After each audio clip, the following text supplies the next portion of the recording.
Di pedalaman Kalimantan, jauh dari jangkauan peta wisata dan sinyal manusia modern, tersembunyi sebuah lembah bernama Kayu Hitam.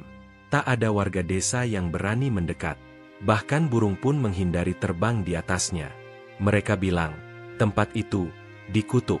Di sana, hiduplah makhluk purba, seekor ular raksasa bermata merah, penjaga tanah yang tak boleh disentuh. 5 tahun yang lalu, seorang pemuda desa bernama Ranu, adik dari Raka, hilang saat berburu di sekitar lembah itu. Yang tersisa hanyalah panah patah dan jejak kaki yang berhenti begitu saja. Tidak ada tubuh, tidak ada darah, hanya sunyi, dan desas-desus bahwa Ranu telah menjadi korban sang penjaga hutan. Sejak hari itu, Raka menghilang dari keramaian. Ia meninggalkan pekerjaannya sebagai penyelamat hutan dan hidup menyendiri di pinggiran desa, mengasah parang tua peninggalan ayahnya, melatih fisik, membaca peta hutan, dan menunggu waktu yang tepat. Waktu untuk kembali ke lembah Kayu Hitam. Bukan untuk membuktikan legenda, tapi untuk mengubur dendam, untuk mencari tulang adiknya, atau mati mencobanya. Karena bagi Raka, tak ada kutukan yang lebih menyesakan daripada meninggalkan keluarga tanpa jawaban. Dan sekarang, setelah 5 tahun berlalu, kabut mulai turun. Hari itu tiba. Kabut turun perlahan, menyelimuti batang-batang pohon tua seperti kabut mimpi buruk yang tak pernah usai. Raka berjalan sendirian. Di tangannya, parang tua milik ayahnya tergantung di sabuk, sementara satu tangan lagi menggenggam senter kecil, cahayanya menembus gelap dengan gemetar. Setiap langkah terasa berat, bukan karena medan yang curam, tapi karena bayang-bayang masa lalu yang membebani dadanya. Inilah tempat terakhir adiknya terlihat. Lembah Kayu Hitam. Tempat yang ditakuti warga desa. Tempat yang mereka sebut sebagai perut bumi yang lapar. Tak ada sinyal, tak ada suara, bahkan jangkrik pun bungkam. Namun Raka terus melangkah, menembus akar-akar beringin yang mencuat seperti tangan-tangan tengkorak, merunduk di bawah dahan berduri, dan melompati genangan air hitam pekat. Di tengah perjalanan, ia berhenti sejenak. Ia melihat bekas cakaran di batang pohon, bukan cakaran biasa, terlalu tinggi, terlalu dalam. Lalu, ia menemukan kulit, sepotong sisik besar dan mengkilap, sebesar tapak tangan. Sisik itu masih hangat. Jantung Raka berdetak keras. Nafasnya mulai memburu. Tapi ia tak mundur. Di balik lebatnya dedaunan, hutan seakan hidup, atau mungkin sedang mengawasinya. Malam mulai turun, dan Raka tahu, ia tidak sendirian. Ini bukan sekadar perjalanan ke hutan. Ini adalah langkah pertama ke dalam neraka hijau, tempat di mana manusia bukan lagi pemangsa, tapi buruan. Raka mulai merasa, ada yang berubah. Hutan ini tak sama seperti dulu. Udara lebih dingin. Pepohonan seolah membungkuk, menatapnya dari atas. Bahkan tanah yang ia pijak, terasa empuk, seolah belum lama disentuh sesuatu yang berat dan sangat besar. Ia menunduk, menyentuh tanah, dan melihatnya. Jejak gesekan besar, panjang, dalam. Bukan bekas roda, bukan pula aliran air. Ini, jejak tubuh ular. Jantungnya berdetak lebih cepat. Tapi ia terus maju. Di balik semak rimbun, Raka melihat sesuatu yang membuat napasnya tercekat. Sebatang pohon besar tumbang, bukan oleh badai, tapi seperti dihantam sesuatu dari samping. Kulit batangnya mengelupas, dan di salah satu sisi, terdapat bekas sisik yang menempel, menghitam, licin. Raka meraih sisik itu dan mengangkatnya. Ukurannya sebesar piring makan. Berat, masih hangat, dan lebih dari itu, masih basah. Di kejauhan, suara ranting patah. Kemudian sunyi kembali. Perlahan, ia menyalakan senter dan menyapukan cahaya ke sekeliling. Tidak ada apa-apa, tapi dedaunan di kanan bergerak, seperti sesuatu baru saja merayap di sana. Raka menarik napas panjang. Matanya menyipit. Ia tahu, makhluk itu belum jauh. Dia sedang diawasi. Hutan ini bukan sekadar rumah bagi ular raksasa, tapi juga arena perburuan. Dan kini, Raka telah masuk ke dalamnya. Langkah Raka melambat. Bukan karena lelah, tapi karena perasaannya mulai berteriak. Ia tahu, ia semakin dekat. Bukan hanya dari tanda-tanda yang ia lihat, tapi dari sesuatu yang lebih dalam, rasa yang tak bisa dijelaskan. Di tengah semak, Tersembunyi oleh akar-akar pohon beringin tua, Raka melihat sesuatu. Kain sobek, lusuh. Ia berjongkok. Tangannya gemetar saat menarik kain itu. Di baliknya, tulang. Bukan tulang hewan. Ini, tulang manusia. Tangan, rusuk, tengkorak kecil. Lalu ia melihatnya. Di antara tulang-tulang itu, tergantung di leher, masih utuh meski kusam. Kalung kulit dengan liontin kayu, ukiran kecil berbentuk bulan sabit. Kalung yang dulu Raka buat sendiri. Kalung yang ia berikan pada Ranu, adiknya, sebelum pergi ke lembah ini 5 tahun lalu. Dunia seketika berhenti. Hujan turun lebih deras. Raka menatap kosong. Matanya mulai berkaca-kaca, tapi tak ada air mata yang jatuh. "Maafkan aku, Ran," bisiknya. Di hadapannya, hanya tulang belulang dan tanah basah. Tapi bagi Raka, ini adalah jawaban. Namun belum sempat ia berdoa. Tanah di dekatnya bergetar. Akar-akar pohon merespons, seperti terhisap sesuatu dari bawah. Suara desisan panjang muncul dari kegelapan. Raka berdiri, menyimpan kalung itu dalam saku. Matanya berubah. Bukan ketakutan, tapi dendam. "Aku akan mengirimkanmu tenang, Ran, setelah aku habisi iblis itu." Raka berdiri diam. Tangannya mengepal. Kalung adiknya kini ada di saku bajunya, seolah membawa kekuatan atau kutukan. Lalu ia mendengarnya. Desisan panjang, mengalun seperti napas kematian. Tanah bergetar pelan. Ranting-ranting jatuh dari pohon tanpa angin. Dan dari balik kabut, muncullah sosok itu. Sang ular. Ukurannya di luar nalar. Tubuhnya sehitam batu obsidian, licin dan berkilau seperti baja. Sisiknya bergerak perlahan, seperti hidup. Kepalanya besar, dengan mata merah menyala yang seolah membakar udara di sekitarnya. Lidahnya menjulur, bercabang dan berdarah. Ia mencium keberadaan manusia. Ia mencium dendam. Mulutnya terbuka. Gigi-gigi melengkung sebesar pisau dapur, meneteskan bisa. Suaranya menggeram, bukan seperti ular biasa, tapi seperti makhluk purba yang menyimpan amarah berabad-abad. Raka tak lari. Ia mundur 1 langkah, hanya untuk menarik parang dari pinggang. Hanya 2 pilihan tersisa. Bertarung, atau menjadi tulang berikutnya di bawah akar pohon. Dalam detik berikutnya, ular itu menyerang.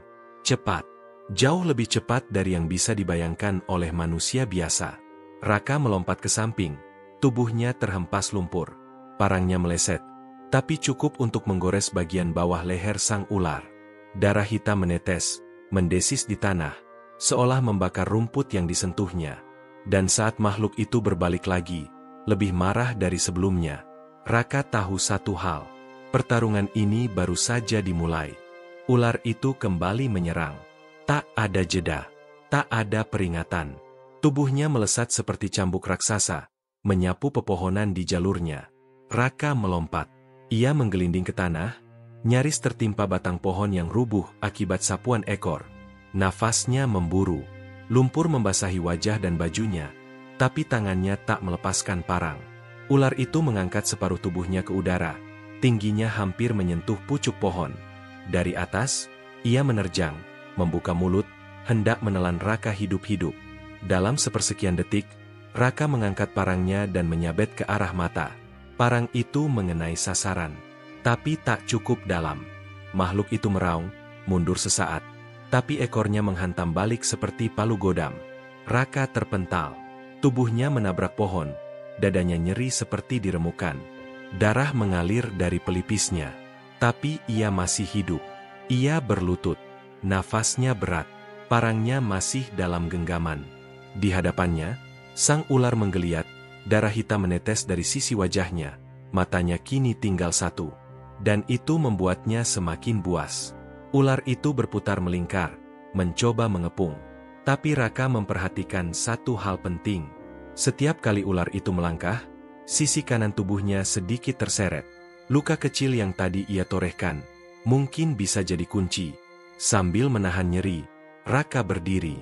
Matanya tajam. Ia tahu, jika bertahan, dia akan mati. Tapi jika menyerang, mungkin, hanya mungkin, ia bisa menang. Dan malam itu, di tengah lembah terlarang, manusia dan makhluk purba mulai bertarung, bukan hanya dengan tenaga, tapi dengan insting paling purba, bertahan, atau dibinasakan. Tubuh Raka sudah penuh luka, nafasnya tersengal, tapi otaknya tetap jernih. Ia tahu pertarungan ini bukan soal kekuatan, tapi akal. Karena sebesar apapun makhluk itu, ia masih bisa dijebak. Raka memutar arah. Ia berlari ke arah jurang tua di sisi barat lembah, tempat yang dulu ia temukan saat kecil, tertutup akar dan semak belukar.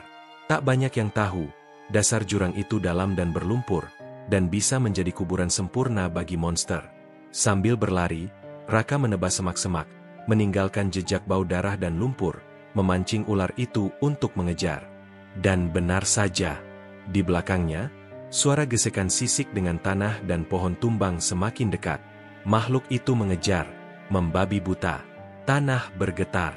Raka nyaris terpeleset, tapi ia terus berlari, mengatur langkahnya mendekati tepi jurang.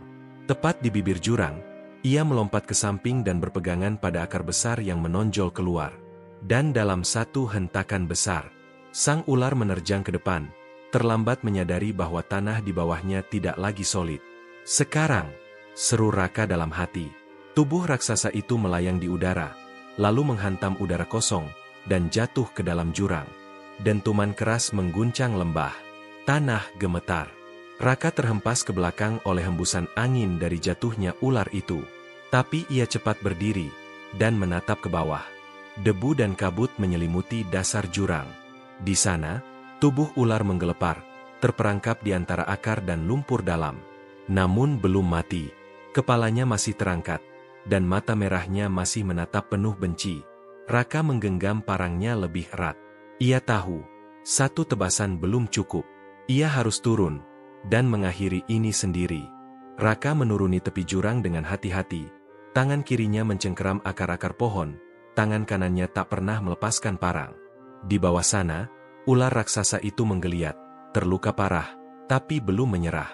Tubuhnya tersangkut di antara akar-akar raksasa, tapi kepalanya masih terangkat, masih menggeram, masih hidup. Kabut dan tanah liat menyelimuti medan. Langkah Raka terperosok beberapa kali, tapi matanya fokus. Parang itu kini terasa lebih ringan, atau mungkin semangatnya yang membuat tangan tak gentar lagi.